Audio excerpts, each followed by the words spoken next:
Bert, Myles Garrett put out a lovely letter to the people of Cleveland saying as much as he loved them in the town, it's time for him to leave. They've talked to the Browns GM, whoever that is, and he says he's not trading Myles Garrett. What's going on with that situation?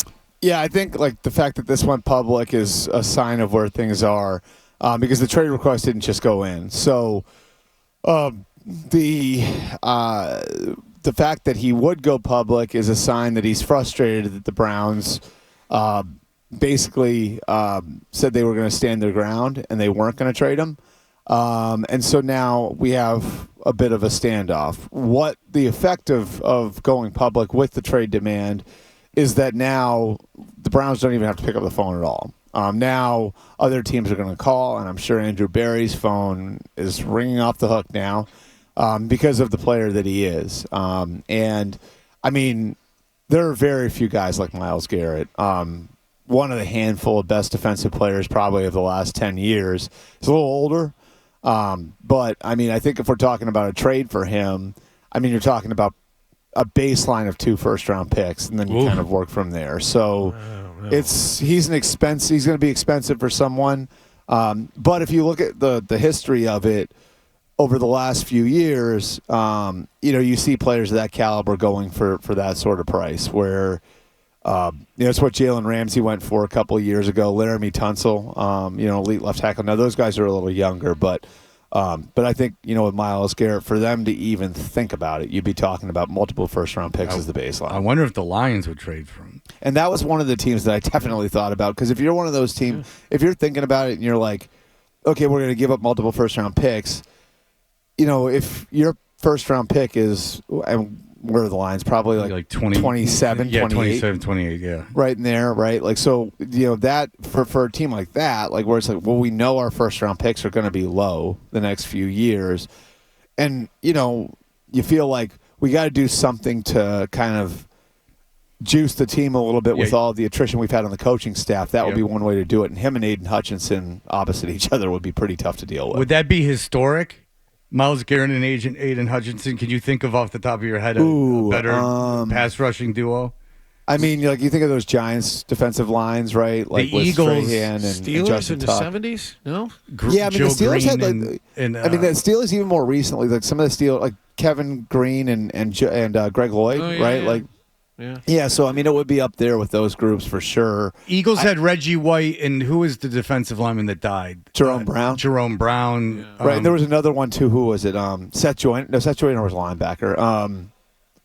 I mean, it would be. You'd have a hard time finding very many combinations like that. Now so, you want that, huh, Hardy? That'd be nasty. I like. Yeah, and I think it's like but the Lions are in a position now. You talk about teams that can do it. If you've already got a good base of talent where you don't need, like you look at it and you say, all right, like realistically, based on where our roster is, we may only have room for 5 or 6 rookies on our roster every year anyway.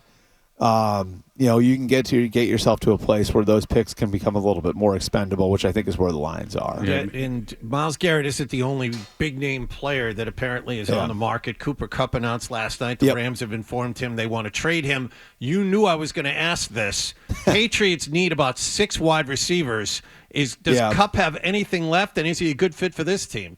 I mean, I think you kind of look at like what I would say like what Adam Thielen was a couple of years ago, like when the Panthers brought him in and he left in Minnesota. I think, I think if you're expecting to turn back the clock and have it be 3 years ago, you're barking up the wrong tree. But can he be a complementary piece and a security blanket for your young quarterback? He certainly can be, So he's a pro. Like I think the one thing with him is, like, at this point, you guys can look at I don't have it in front of me, but you guys can look at, like, the stats. Like, he's one where it's, like, it'd be tough to rely on him to play 17 games.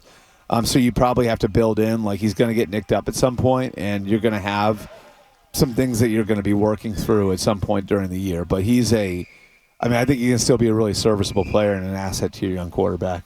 Yeah, right. I like the Adam Thielen comp because it's not a 5-year answer, but it's somebody who can come in. It's going to contribute for couple of years, and as you said, be a security blanket, especially for a young quarterback. Well, they're what do both you have to white give guys. up? Oh, yeah, exactly. I mean, you got to compare white on white at the Sure. skill at corner and wide receiver. It's a necessity. How dare Well, corner is like, I mean, what is it? Cooper DeJean, Adam Thielen.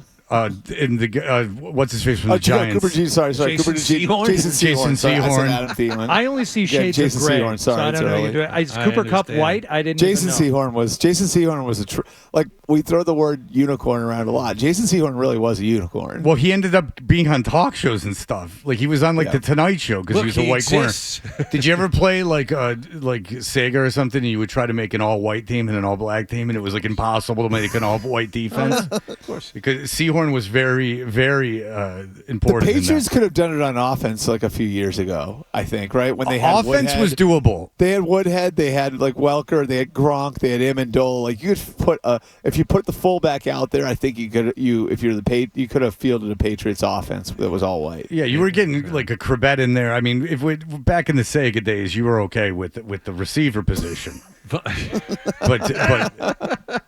and McCaffrey, yeah, That's right. easy Ed McCaffrey. That's right. And so you would that was doable. What do you got to give up for Cooper Kupp? Let me guess. I don't then think you tell very me. much. A fourth? Yeah, I think it's probably a day 3 Yeah, pick, this maybe is even a a pick fire swap. sale. They want to get out while Like they they can. don't. I mean, it's the contract. You know what I mean? Like, and then you've got this is. I was thinking about this last night. Can you remember the last time like it happened this way? Like, this is a really weird turn of events where it's coming from the player that the team is trying to trade him. I can't Right. remember the last time. I mean, and I guess it makes sense if you're Cooper Kupp because you're probably trying to signal to the fan base like, hey, like this isn't me. You know what I mean? Like I don't want out to sort of maintain your name with them. But it was a weird way of it happening for sure. He's going to be 32 before next season. Yeah. And if you look back, just to reinforce Bert's point, he's missed at least 5 games each of the last 3 years. 12, 12, 9, and then the last 3 years is the games he's played. Yeah, although you know what's funny is you could say the same thing about T. Higgins. Yeah, I mean that's going to be the big thing with T. Higgins is everyone's for 2 years had their heart set on him, and we'll see. Well, T. Higgins, like it's just if you look at his history, though, it's a ton of soft tissue injuries, and he misses a bunch of time.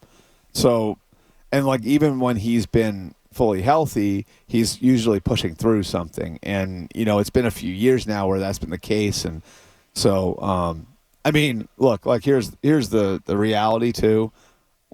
Perfect players don't make it to the market. You know, there's usually a reason why they're available. And with T, it's a little different because they have to pay Jamar also. But you know, generally what you're going to see out there in the veteran market, there's a reason why they're there. Well, we've had that conversation. That's why when people, you know, I remember the day, I've brought it up a million times, people probably like, F you at this point, but the midday show, ding, ding, ding, ding, ding. Like, we signed this guy. I remember where I was going. I was in the car going to get, like, an x-ray. And bing, bing, bing, bing, bing, bing, bing, bing, bing, all this stuff. And everyone was so excited. And I'm like, oh, no. Like, this is not necessarily the best thing that can happen. Yeah. And that's the thing is that when you go a bunch of your operation is to get a bunch of high-priced free agents. We've talked about this, Bert, before. You get that one-year bump historically, and then everything goes back down. And it might be even worse than before, like it was in the case with the Patriots. Yeah, and generally, like if you're a team that has a lot of cap space, the reason you have a lot of cap space is because you're a bad team. Right. So those players are going to an environment that's probably less than ideal.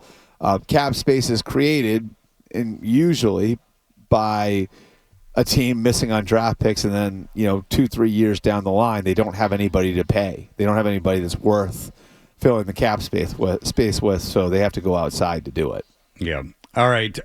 What is the buzz around the Super Bowl over there? What are people talking about? That's a general question that gets asked a lot, like early in the week when there's nothing really to talk about yet. Yeah. That's absolutely what it is. You've hit the nail on the head. Yeah. Like there's one thing that everyone is talking about. I would say, I just think the historic nature of where the Chiefs are is probably the overriding thing right now. And kind of how this is a way for them to create some history of their own, something that no one's ever done. Because I think last year was more like this establishes them as a dynasty now. It's kind of like the Patriots when they beat the Eagles in 2004 in Jacksonville, and like that was like, and you remember the whole thing was like, I think there's a picture of Teddy Bruschi holding up like the newspaper that says Dynasty on it, Well, let's do this exercise. So you're talking about the Patriots. If the Chiefs win 3 in a row, the feat of winning 3 Super Bowls in a row, it's never been done. Yeah. Is that no one's ever even been back to the Super Bowl after winning 2 in a row. Right. So I mean, you have the Buffalo that lost 4 in a row, but this is winning 3 Super Bowls in a row. If the Chiefs do this, in your opinion, as someone who lives and breathes football, where does this put the Chiefs team? Like all time Super Bowl era team. Well, so it pulls them even. Then, if you think about it this way, it pulls them even with the Niners of the '80s, the Steelers of the '70s. It puts them past the Cowboys of the '90s, and so I think that this puts them in that realm of like they are definitively one of those teams. You know what I mean? Like, and I think what's unique about what happened with the Patriots over that 20-year period is it's almost like they did it twice. You know what I mean? Like, so that's what's different about the Patriots. It's the number of Super Bowls they won, but it's also like almost like 2 separate dynasties built around Belichick and Brady. Exactly. And this is like, I mean, as far as a singular run, I think you could argue this singular run is better than either of the Patriots' runs and equal to what the Niners and Steelers did. What separates the Patriots is, again, that there were 2 separate runs that were consecutive. So I think that's part of it. And then I think winning something, doing something that's never been done before, and winning 3 in a row. I think that's. I hope people understand the difficulty of that, because in pro football, I mean, like, one of the things about it is like what teams will tell you, and the Patriots teams would always tell you this after they'd gone through it, is there's like a wear and tear and fatigue to going through the extra games every year, and the number of games you're playing every year over what other teams are, the 3 or 4 extra games you're playing every year, that winds up taking a toll on your body, and it winds up taking a toll on a team. And that's why, a team will. I think that's a huge reason why nobody's won 3 in a row, is because you go through 2 seasons of it where you have the shorter off season and you have the couple extra games on your body and you have the psychological toll of it, and it just kind of gets to a point where a team gets worn out and then they have a bad day in the playoffs and it's over. So being able to win 3 in a row, to me, is massively impressive in this particular sport. I think it puts them it gives them an accomplishment that I think is impressive on its face because it's never been done. But when you really dig into it based on just the way the sport they play, like just what the sport they play, what it is, I think it's even more impressive to look at. If you like that clip, and how could you not? Check out more videos from Toucher and Hardy here. Point slightly up and to the left. For more Patriots analysis and opinion, hit this playlist. Point slightly down and to the left. And for the latest from the Sports Hub, download at 985thesportshub.com.